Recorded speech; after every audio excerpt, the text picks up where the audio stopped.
We have a disk of radius capital R and surface charge density sigma, and the disk is lying on the YZ plane as shown on the picture. We'd like to calculate the electric potential at point P, which is at a distance x from the center of the disk. So point P is an arbitrary point on the x-axis.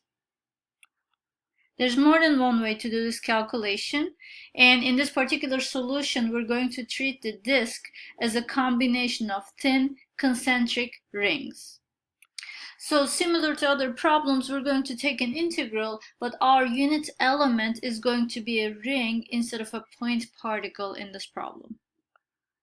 In the picture we see one of those rings. It has radius lowercase r, that's the radial variable r, and the thickness of the ring is dr. So our integration variable in this problem is going to be r.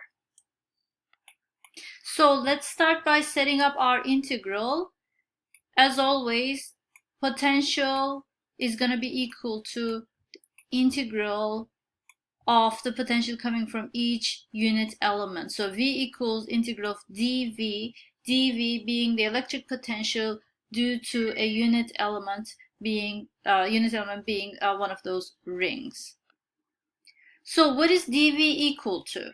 If I had been using a point particle as my unit element, in that case I would use the formula for electric potential due to a point charge, right?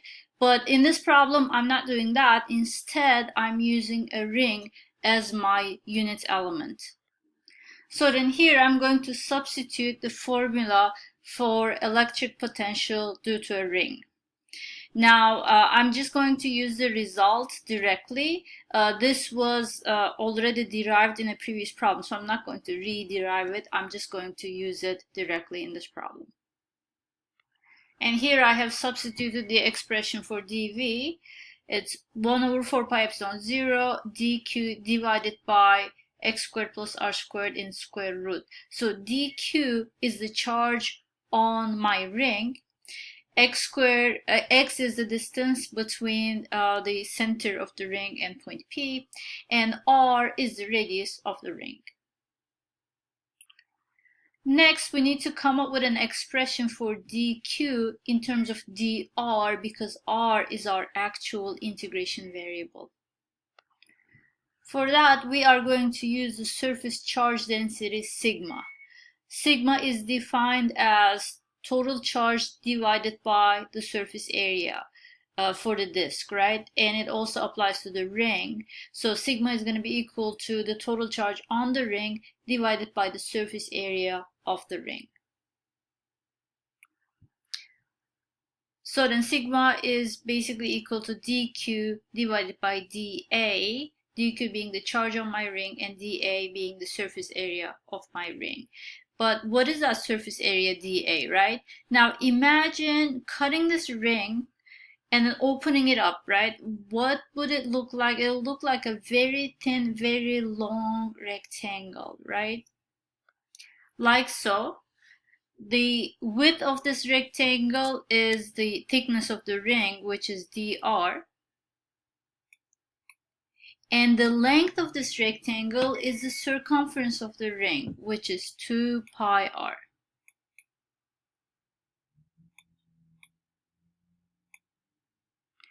And therefore the area of this rectangle, which is length times width, is going to be equal to 2 pi r dr. So dA is equal to 2 pi r dr.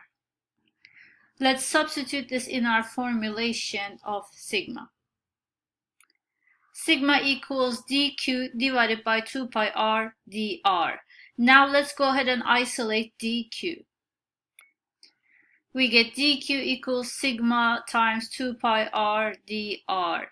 Now let's go back to our integral and substitute for dq. Here I have my integral expressed in terms of my actual integration variable r.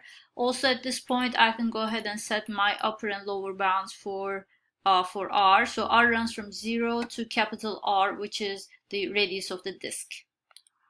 Now at this point we see that there are a few things that cancel. So in the next line I'm going to simplify this expression, and I will also pull all the constants outside of the integration sign so I can see the integral more clearly. This is a fairly manageable integral. We can solve it by using a u substitution, like so. I'm setting u equals x squared plus r squared, so that makes du equals 2r dr. In the integral I have r dr, so then I'm going to have du divided by 2. And then also x squared plus r squared is in the denominator with a square root sign, so then I'm going to have u to the power negative 1 over 2. Here's my integral after the u substitution. Note that I had to modify my integral limits so that they match my new variable u.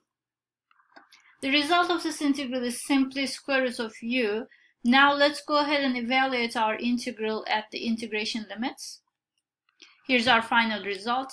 Note that the lower bound x squared comes out of the square root sign, so it simply becomes x. In part B of the problem, we're going to calculate the x component of the electric field vector at point P using the partial derivative formula. Here's my formula. E sub x equals negative partial derivative of electric potential with respect to x. Here I have pulled out all the constants. In the next line, I'm going to take the derivative of each term in parentheses with respect to x. Here I took the derivative of each term. Now we can get rid of that overall negative sign by switching the order of the terms in parentheses.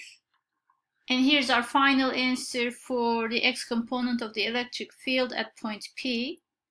Now remember, this is also the net electric field at point P because the other components of the electric field cancel due to the symmetry of the problem.